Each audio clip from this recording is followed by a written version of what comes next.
Welcome to the video. On this one, we're going to go over what's called scope.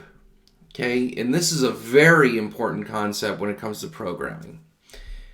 As you might have been able to tell, everything in a program runs from top down.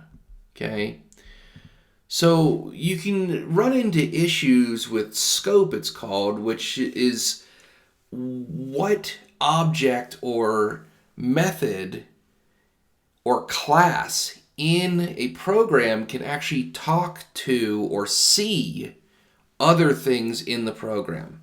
Now let me just give you a real good example of this. Okay, so let's say we did this. Okay, we have the discounts and everything else, and we printed this out. Okay, well, obviously the scope of this, when we wanted to print this out, we could call sales price because it's right up here.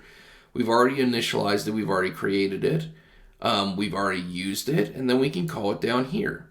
But if I come up here and I want to actually say, let's say I want to call sales price. Well, why can't I call that? You know, it's on the same page. It's here. You know, I can see it. It's right there.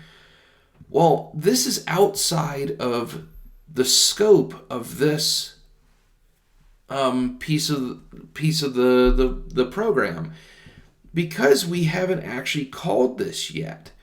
If you look from the top down, we've created it here, but it's not created up here.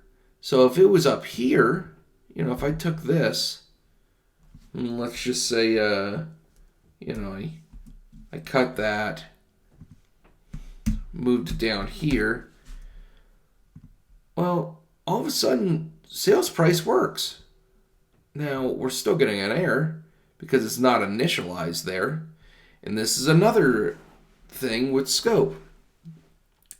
We're going to get an error here because it can see the variable, but the variable has nothing in it.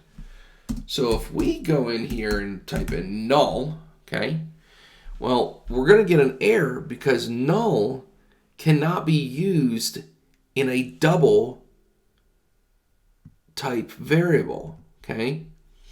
So let's actually initialize this and we'll say 8.0, okay? Well, if I print out this, it's going to say 8.0 until it gets down here, and then it will actually reassign the variable down here, and we should get the right answer, which should be $28, right? So let's run this. So I see 8.0, 35, 7, 28. Why did this print out 8.0 and then not printed out down here? Well, what's ended up happening is the assignment operator up here is this variable is being assigned 8.0. Okay? So when it gets down to here because of the scope going down, when it gets down here, the only thing it knows is 8.0. Okay? It can't see what's down here yet because this hasn't been ran yet. So as of right now, as you can see, double sales price 8.0. Discount, well, once this math operation happens, we're going to assign discount. And then once we get down here, it's got 8.0 still in it. But after this is done and it assigns it, it will assign a new value to sales price. So now when you get down here, the sales price after this runs is going to be different than it was up here. So this is what's called scope of a program. Now, this doesn't make a whole lot of sense when you look at it this way because it's a very small program. It's going to start making a lot of sense when you start looking at methods and things like that. methods and classes and objects. That's when it's really going to make a lot of sense. And when we get into that, it will all start coming together. But I just wanted to touch base on scope a little bit because I think a lot of people will get confused if they start assigning things in places where the program starts throwing errors because it doesn't know what the actual information is, sort of like this. So I just wanted to kind of touch base in this video on scope.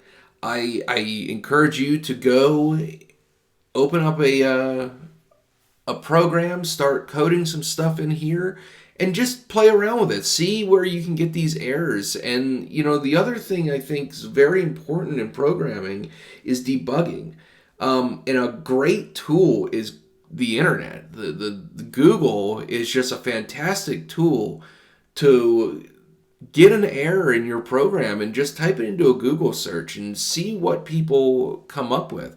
I think you'll find that most problems in programming can be solved with just a Google search. And like I said, I think I want to encourage everybody to go in here and try breaking this. You know, it's not going to harm your computer. You're not going to do anything wrong.